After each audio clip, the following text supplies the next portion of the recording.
Important ಮೊನ್ನೆ ಹೋಗ್ತಾ ಇದ್ದ ಅವ್ರ ಕಾನ್ಸ್ಟಿಟ್ಯೂನ್ಸಿಗೆ ಹೋಗ್ತಾ ಇದ್ದ ಭೇಟಿ ಆದ ಅಷ್ಟೇ. ಮೊನ್ನಣ್ಣ ನಮ್ಮ ಲೀಗಲ್ ಅಡ್ವೈಸರ್ ಅಲ್ವಾ, ಲೀಗಲ್ ಅಡ್ವೈಸರ್ ಅಲ್ವಾ, ಅವ್ರ ಜೊತೆ ಚರ್ಚೆ ಮಾಡ್ತೀನಿ, ದಿನ ಚರ್ಚೆ ಮಾಡ್ತೀನಿ ನಾನು.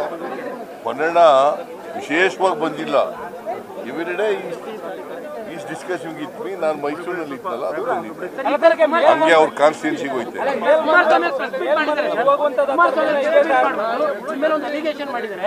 ರಾಜ್ಯಪಾಲರು ರಾಷ್ಟ್ರಪತಿಗಳ ರೀತಿ ನಡ್ಕೊಳ್ತಾರೆ ಹಿಂದೆ ಹೇಳಿದ್ರಿ, ರಾಷ್ಟ್ರಪತಿಗಳು ರಾಜ್ಯಪಾಲರು ನಡ್ಕೊಳ್ತಾರೆ ಹಿಂದೆ ಹೇಳಿದ್ರು.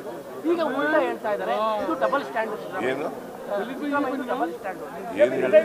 ರಾಜ್ಯಪಾಲರು ರಾಷ್ಟ್ರಪತಿ ಹೇಳಿದ ರೀತಿಯಲ್ಲಿ ನಡ್ಕೊಳ್ತಾರೆ, ರಾಜ್ಯಪಾಲರು ಯಾವತ್ತೂ ರಾಜಕಾರಣ ಮಾಡಲ್ಲ ಅಂತ ಹಿಂದೆ ಹೇಳಿದ್ರು. ಎಲ್ಲಿ ಹೇಳಿದ್ದೆ? ನೀವು ಹಿಂದೆ ಹೇಳಿದ್ರೆ 2011 ಶ್ರೀ ಕುಮಾರಸ್ವಾಮಿ ಬರೀ ಸುಳ್ಳು ಹೇಳೋದು, ಅವ್ರಿಗೆಲ್ಲ ಉತ್ತರ ಕೊಡೋದು, ಎಲ್ಲಕ್ಕೂ ಉತ್ತರ ಕೊಡಕ್ಕೆ ಹೋಗೋದು.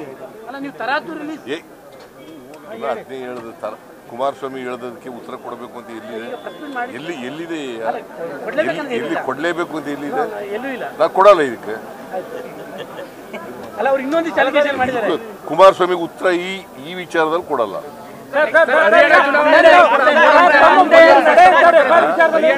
ಚುನಾವಣೆಯಲ್ಲೂ ಸಹ ಮೂಢ ವಿಚಾರ ಅವರ ಪಾರ್ಟಿನಲ್ಲಿ ಬಹಳಷ್ಟು ಜನ ಭ್ರಷ್ಟಾಚಾರಿಗಳಿದ್ದಾರೆ. ಅದ್ರ ಬಗ್ಗೆ ಮೊದಲು ಸರ್ ಮಾಡಲಿ. ಭ್ರಷ್ಟಾಚಾರಿಗಳಿದ್ದಾರಲ್ಲ ಅವ್ರ ಮನೆ, ಅವರ ಇದರಲ್ಲಿ. ಈಗ ನರೇಂದ್ರ ಮೋದಿಯವರು ಹಿಂಬನ್ಬರ್ಗ್ ಬಗ್ಗೆ ಯಾಕೆ ಮಾತಾಡಲ್ಲ? ಮಣಿಪುರದ ಬಗ್ಗೆ ಯಾಕೆ ಮಾತಾಡಲ್ಲ? ಯಾಕೆ ಮಣಿಪುರಕ್ಕೆ ಹೋಗಿಲ್ಲ? ಯಾಕ್ರಿ ಹೋಗಿಲ್ಲ? ಬಗ್ಗೆ ರಾಹುಲ್ ಗಾಂಧಿ ಅವರು ರೈಸ್ ಮಾಡೋದ್ರ ಬಗ್ಗೆ ಯಾಕೆ ಮಾತಾಡಲ್ಲ? ಅಲ್ಲ, ನಿನ್ನೆ ಕೆಡಿಪಿ ಔಟ್ಪುಟ್ ಏನು ಅಂತ ಪ್ರಶ್ನೆ ಮಾಡಿದ್ದಾರೆ. ಕೆಡಿಪಿ ಔಟ್ಪುಟ್ ಏನು ಅಂತ ಪ್ರಶ್ನೆ ಮಾಡಿದ್ದಾರೆ. 8 ಗಂಟೆ ಮಾಡಿದ್ದಾರೆ, ಅದ್ರ ಔಟ್ಪುಟ್ ಏನು? ಏನು ಔಟ್ಪುಟ್ ಹೇಳಿದ್ನಲ್ಲ, ಉತ್ತರ ಕೊಡಲ್ಲ ಅಂದಲ್ಲ ನಾನು. ಇದಕ್ಕೆ ಉತ್ತರ ಕೊಡಲ್ಲ. ಔಟ್ಪುಟ್ ಏನು ಅಂತ ಕೇಳಿದ್ರೆ ಏನಂತ